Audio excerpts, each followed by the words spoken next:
When we are choosing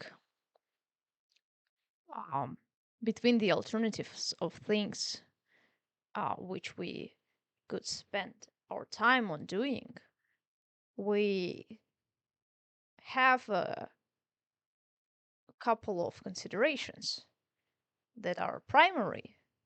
And I think, obviously, some of them would include our um, desires and interests, our willingness of doing the thing, and uh, it could also include the attraction to some specific things.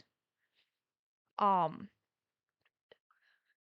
Maybe attraction due to also several factors like desire for them or the need for them, or the curiosity, or the novelty, or the dangers, play, the danger in a way that not a stress, but a play. Um, or perhaps familiarity, uh, positive past experience, and etc. Right? So many different factors that would kind of constitute this interest and attraction and willingness to choose uh, some specific act uh, to the other and like over the other. And what else could it be besides the interest and willingness? I would say that uh, it would be a negative motivation. So if the positive motivation is something like a desire, the negative motivation is something like a fear of missing out, a fear of um, mortality that also would kind of create different motivations. Like, again, the fear of mortality could create a motivation of uh, not missing out on the opportunity, or the motivation for uh, taking the risk, um, motivation for um, making the most of it, enjoying the moment. Consider the time frame. And those are all the fears that mortality allows for, and like uh, factors that mortality allows for. Because why else would you consider, uh, crucially, the time and the time frame of the activity, unless you would need or have to treasure the time due to its limitation? Um, so those are the considerations we're going through, and those are the considerations out of fear, and not in like, though it is, we can call it the negative motivation, but it's not truly negative because it's just a protective mechanism. Fear is a protective mechanism to ensure your survival and well-being.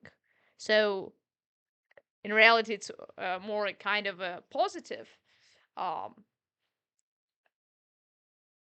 motivator, positive for you because it is crucial and beneficial, right? So those are the primary motivation, the desire and fear. Um, the desire, I would also kind of include the need there, because the need also influences the desire for something. So it's a need and desire, and and then it's also a fear. But you could also then state that the fear could come out of a need for something. That's the possible consideration. Um, so in this stream, I want to stress the kind of things that are crucial to consider, and that would just make uh, it much easier for you to know what exactly you need to do. And I would just want to share not my like personal things I consider for myself, and the things that help out my personal journey. Um, I want to offer it to you, and then to see what kind of ideas or feedback you have there to perhaps share with me. And that will be valuable. And so my considerations has been have been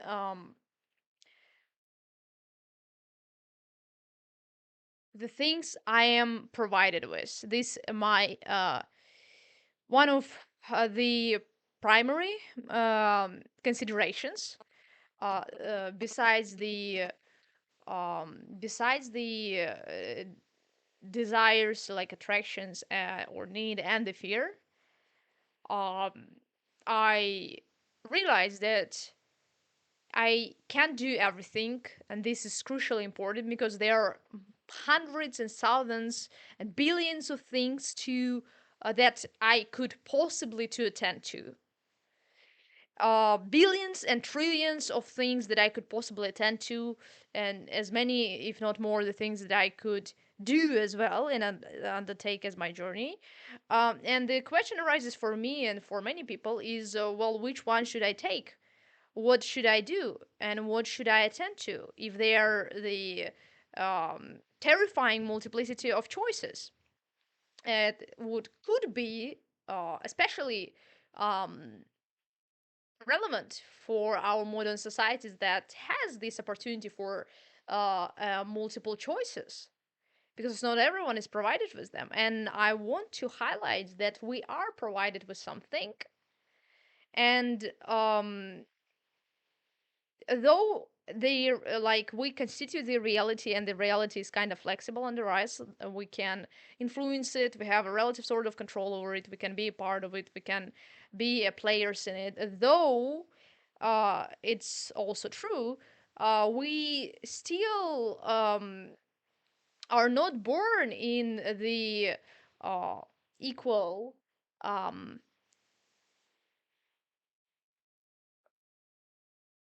uh, or under an equal starting line.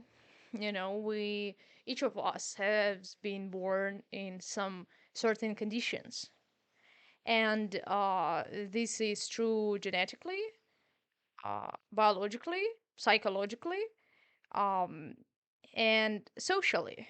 And so,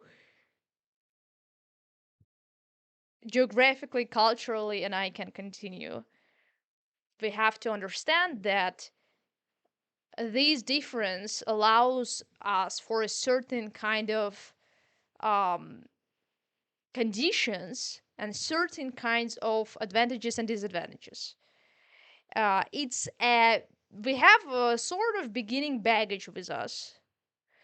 And those are definitely our genes, and the capacity of our body, as well as disadvantages, perhaps depends on how you consider it to be. And all of that should be considered because all of that influences your life. It's a part of it. And if you look on the reality, you have to face it um, as it is, without closing your eyes, so you could adapt to it better. This is my approach to it. And my approach recently has been like strong attempt to realize what am I provided with, and what do I want to achieve, and where do I want to move. So it is the current stage as well as the destination I want to strive to. And I think in many of our journeys, we consider the similar questions of our life choices. Where should I go, and where am I now? And for me to understand where am I now is to understand what do I have, who am I, what am I given with, what are the resources under my hands, and what can I use to achieve the desired destination. And then when you put before yourself these kinds of questions, it becomes easier. You understand that, well, time is not frozen, have costs anyway. I can't stop time from going, and I need to make some choices. I have to make some choices. Even inaction is an action. Not making a choice is a choice. And so the question becomes, what kind of choices would I prefer to do? And when you start building a vision of your own, you understand then you have to revise the kind of choices you make. And those are the basic realizations that we're facing with in our lives, that we want a certain things, we want a certain destinations, and they would not come on their own. And we have to start choosing something so to bring it on. And for me, um, what helped me to realize the kind of uh, destination I want is it's also looking in your current condition, you know? Like, for example, you already, like, perhaps you don't know the things you don't, but you do know the things you do. And you can start from that. You can start from the things that are certain, and then from them, uh, move closer to making uncertainty certain for yourself, to learning from the uncertainty. So when you look at your life, you can say, okay, at least I know what I don't like to do. At least I know what is hard for me to do. At least I know what is relatively easy for me to do. At least I know the kind of things I'm uh, respecting over the other things that I don't respect. At least I know the kind of people I would want to talk to and to spend time with. And so you start with the things you already know, with your current conditions, and then you'll go from here. You'll try to understand what are my motivations and my desires, and what kind of reality do I want to have. You can realize it from the current things, from the things you already, let's say, don't want to have, from the things you already don't like as you have faced them, and from the things you have liked when you faced them. So certainly you need to have the experience before making the judgment. Because how would you make a judgment without even knowing about it? And so, and you know about it not only like theoretically, you know it experiment experimentally, like you know it by trial, you know it by um, trying it, yeah, for yourself, and so and experiencing it.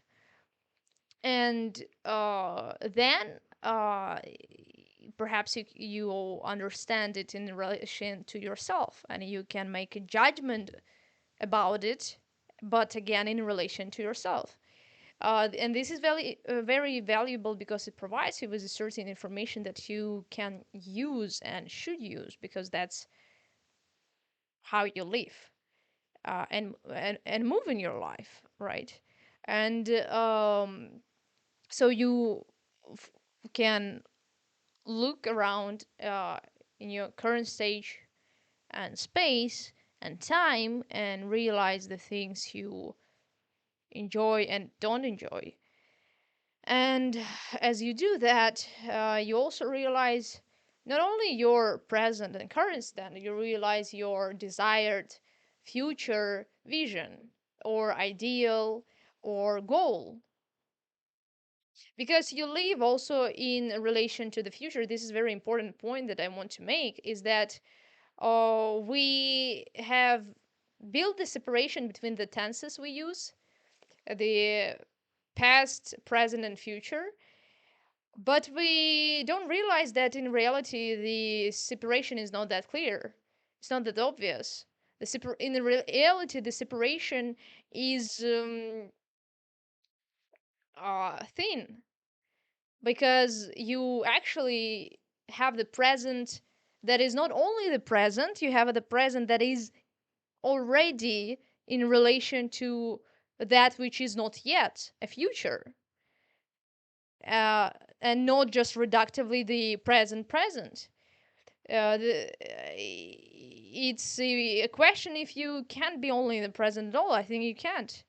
I think the existing present is only the present in relation to the future. And so when you understand the present, what you want, or your goal to which your action is directed towards to, you want to bring it or achieve it exactly for the reason that you perhaps need it or desire it, but don't have it yet. Okay. And that's not having yet is um, your present, but it's already affected by the future. The future is your goal, is the future is your desire. So I think our actual motivations are future directed and related, because they enable us for an action towards the future end. You know, it's very important because it means that in the present you already can determine or decide for the future. And I don't mean that you necessarily will bring it as you want it to be, but I mean that you already can build yourself a picture of the future you want to strive to, and you can be less confused and less lost in the world.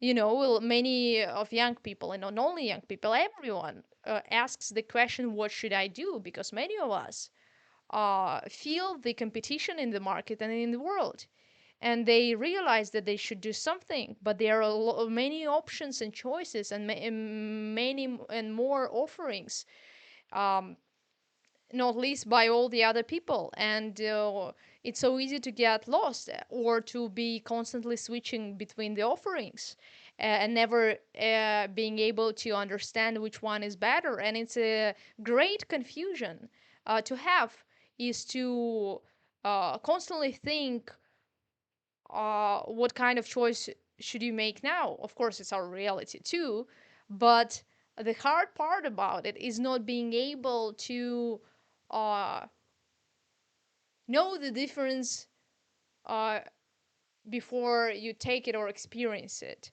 But interestingly so, I think you can know the difference at least partially without undertaking it, if you know your vision and if you know what doesn't constitute it, and you don't necessarily have to try it out. So it makes your selection process uh, easier and efficient, because you don't waste valuable resources. You don't stress your immune system that can't just bear everything in the world. So you should be wise and selective here. It's the biological truth. Um, and so, um, why? And the reason for that is exactly because you have to realize that you do have your own journey. You do have your own beginning baggage, your own and authentic characteristics and conditions, and all the um, other factors, that are to be considered, because they are the part of your life, and it's very important. And if you try to pick your destinations without the considerations of them, you could fall into the future vision of someone else. And the problem is that, well, who said it would suit you as much as it suits the other? And so that's how we're getting lost. We have a lot of offering, but people can offer us only in as much as they um, know about us, and they don't know a lot about us. So we have to do the homework and to know about ourselves more than anyone, because who else would? And so when you start with your present, then things become easier. When you start to realize that, well, perhaps you don't want to leave someone else's vision in the future, perhaps you want to look for yourself what would be your own um, vision and your own future that would answer specifically to your character, preferences, and authentic qualities. Perhaps that would be even better. And then also the kind of future vision that would work for others on a social front.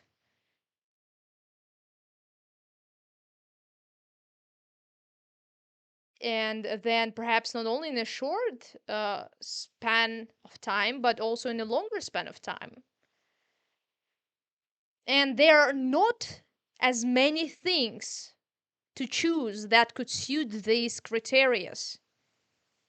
There are not so many things. There now, when you filter, when you narrow down your options, and your selection becomes easier.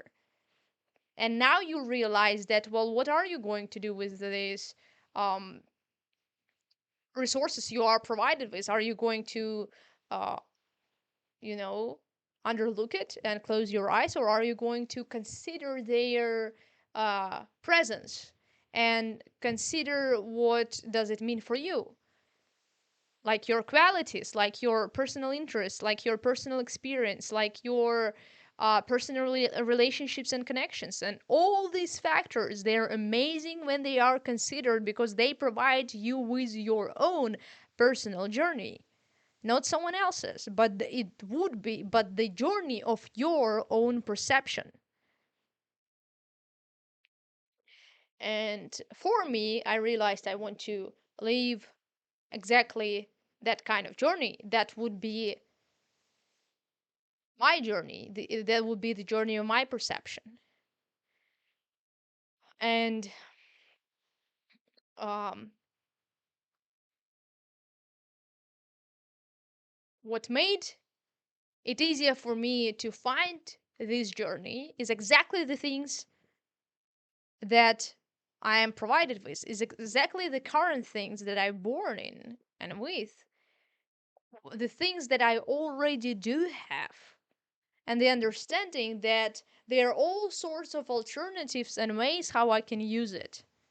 My relationships, my um, strong sides, things that are easier for me and not harder, or even easier than for the others.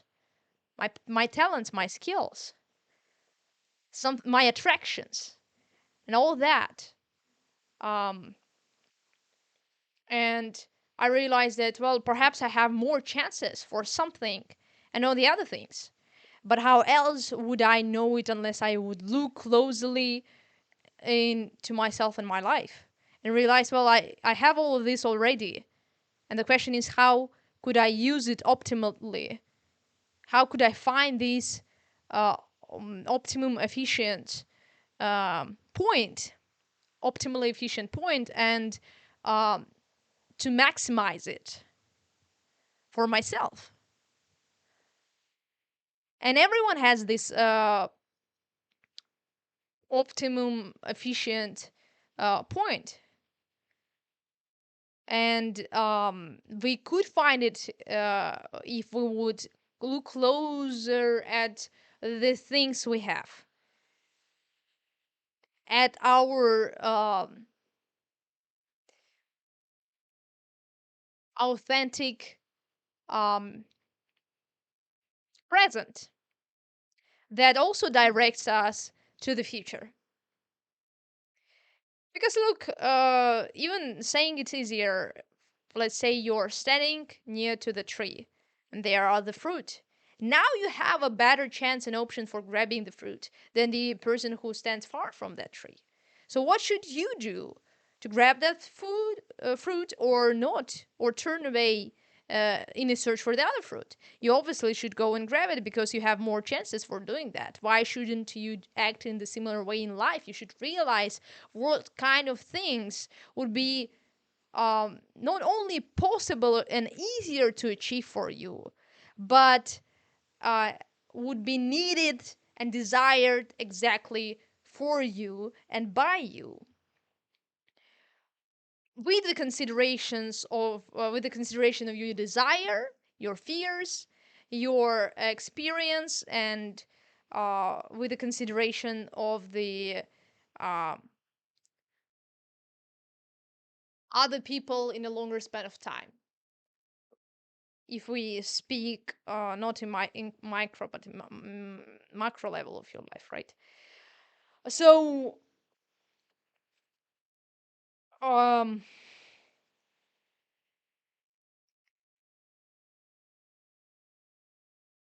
perhaps you have some talents, things that you prefer doing, things you are attracted by. This is very important because if you ask yourself, well, what makes you be attracted to these things? What makes you to attend to them?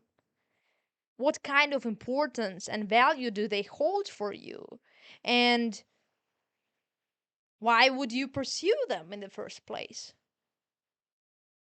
Our necessities, our biological necessities and psychological necessities, they guide us in our lives, but also the necessities of other people and their desires and psychological, biological.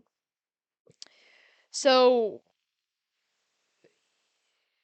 we are guided by our own um, necessities as well as by the necessity of other people.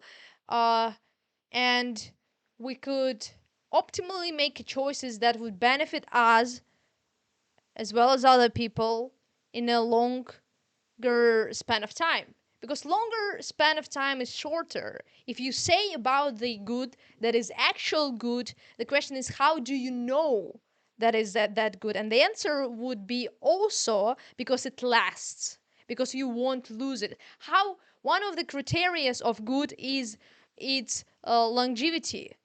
For how long would you be able to enjoy it? And we know that because we know the quality product are the better ones because they last more.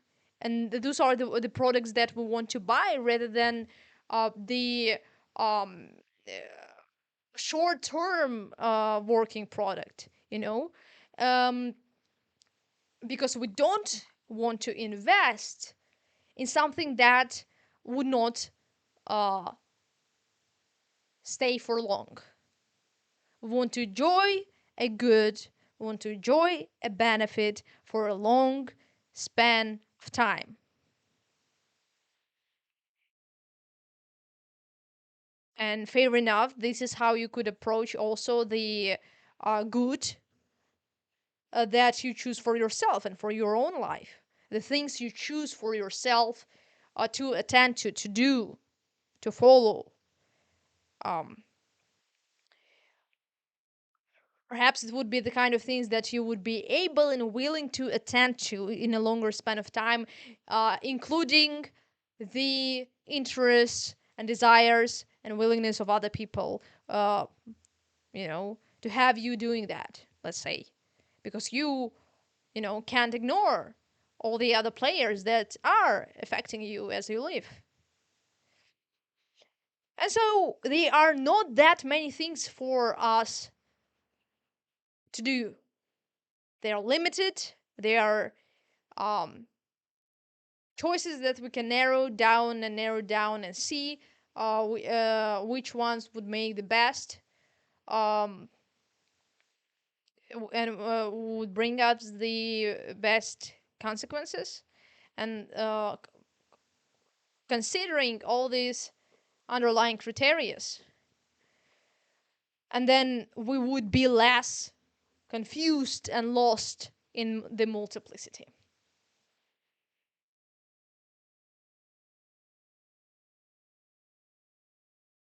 And that's what we should do. Because if we would instead to attend to everything that um,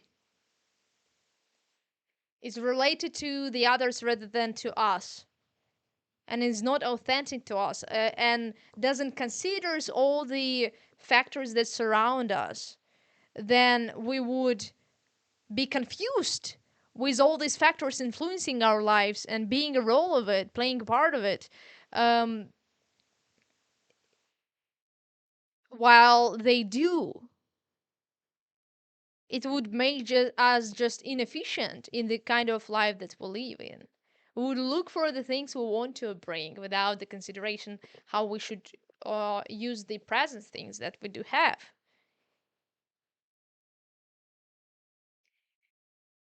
And the reason of that would be because we follow someone else's perceptions. There are many offers now in YouTube, and thankfully for them, that provide us with a lots of materials, with a lots of offerings and information, and uh, that's why this question, I think, um, is so um, significant for people, because now we have all these opportunities for um um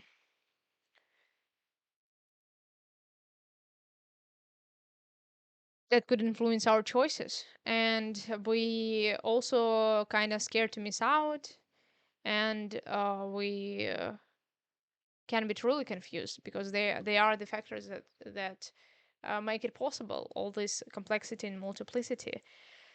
uh and then it also could be could and does lead to great frustrations when you feel yourself inefficient in comparison, because we constantly would compare ourselves to others. But the thing is that our comparison would be also inefficient if you don't consider all the underlying factors that play a crucial part in your own lives. If you skip and ignore them, your comparison is inefficient. It loses the function. It creates an mm, unreasonable envy, but the kind of envy that is pointless and destructive for you, because it lies in ignorance rather than in curiosity and desire for the change that also looks at the truth and reality that it's already has and experiences. Um, so a lot of these kinds of ignorant comparison, it corrupts our perception, because it's also not smart, and um, the reason it's not smart is because it skips the considerations of all these underlying factors that I have mentioned about your authentic case and conditions that you have to consider to understand better the kind of future you want to um, be driven to and build for yourself, that would actually match you and your goals, your personal and specific goals. So, uh,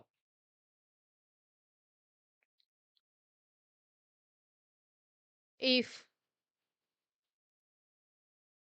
someone would ask a question, well, what should I do, and how should I become better?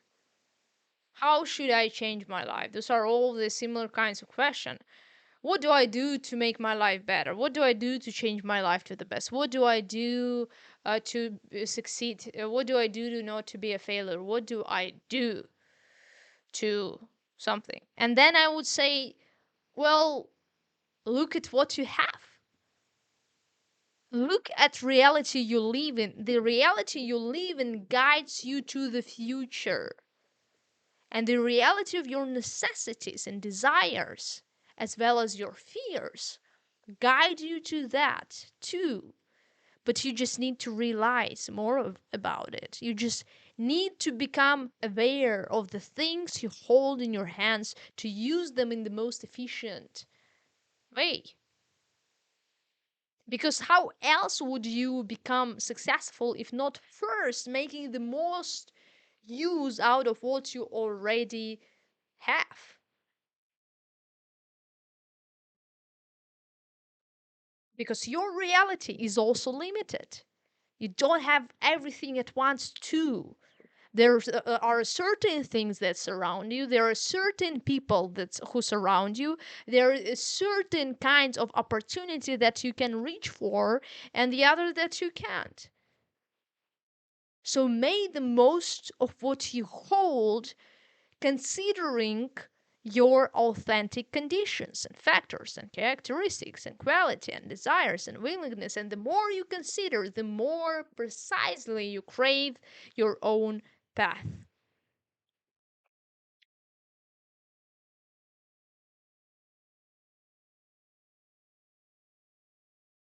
And that's how I would advise myself on what to do.